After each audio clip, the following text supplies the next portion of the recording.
Hello बच्चों, welcome to physics वाला। बच्चों आइए देखते हैं इस क्वेश्चन को। ये कह रहा है the minimum number of vectors having different planes which can be added to give zero resultant. तो कितने वेक्टर ऐसे आपको चाहिए होंगे, ठीक है ना, जो कि अलग अलग प्लेन में हो, अलग अलग प्लेन में हो और उन सबका रिजल्टेंट जो आए वो जीरो आए।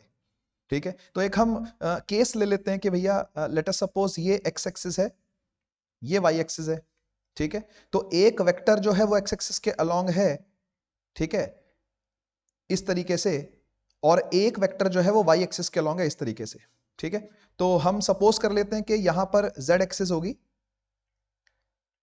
इस जगह पर ये जेड एक्सिस होगी, और ये वाला जो वेक्टर है, ये जो मैंने परपेंडिकुलर वेक्टर लिया है वाई के अलोंग, ठीक है ना, ये वाई जेड प्लेन में है, हम ऐसा इमेजिन कर लेते हैं। ठीक है, और जो नीचे लेटा हुआ है ये एक्स जेड प्लेन में है, ऐसा इमेजिन हम कर लेते हैं।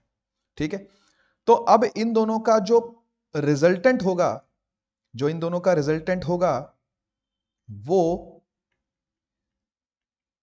कुछ इस तरीके से निकलेगा। सही बात है भाई, है ना, कुछ इस तरीके से निकलेगा। ये इन दोनों का रिजल्टेंट है। ठीक है, और ये जो रिजल्टेंट है आर, लेट अस सपोज ये ए है, ये बी है ना, और ए वेक्टर को हमने इमेजिन किया कि ये एक्सजेड प्लेन में लाई कर रहा है।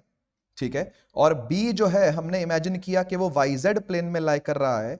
तो फिर ये जो आर वेक्टर है वो एक्स वाई प्लेन के, है ना, के प्लेनर है, यानी जो आर वेक्टर है वो एक्स वाई प्लेन के अंदर लाई कर रहा है। ठीक है, तो तीनों प्लेन्स आ गए, डिफरेंट डिफरेंट प्लेन्स के अंदर तीन वेक्टर हम लोगों ने इमेजिन कर लिए, एक आर वेक्टर, एक बी वेक्टर और एक ए वेक्टर। ठीक है, और हम चाहते हैं कि अब इनका टोटल रिजल्टेंट हो जाए जीरो। तो पहली बात तो भैया, जब ये रिजल्टेंट आ चुका है तो ये ए और बी का रिजल्टेंट ही है ना, ये जो रिजल्टेंट निकल के आया ये ए और बी का, यानी ए और बी का अपना एग्जिस्टेंस तो खत्म हो गया। जब हमने इस रिजल्टेंट को लिख लिया तो ए और बी का अपना वजूद तो खत्म हो गया, है ना। तो इसको अब हमने जीरो करना है, और इसको जीरो करने के लिए हमको एक और वेक्टर चाहिए होगा जो पीछे की तरफ होगा ऐसे।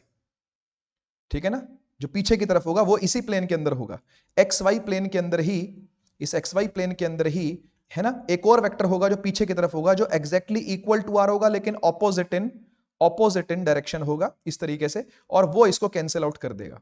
ठीक है ना, तो यानी एक चौथा वेक्टर आपको नेगेटिव ऑफ आर जरूर चाहिए होगा, है ना, और वो भी सेम प्लेन में ही होगा, यानी एक्स वाई प्लेन में ही होगा। यानी टोटल आपको कितने वेक्टर चाहिए? टोटल आपको 4 वेक्टर चाहिए।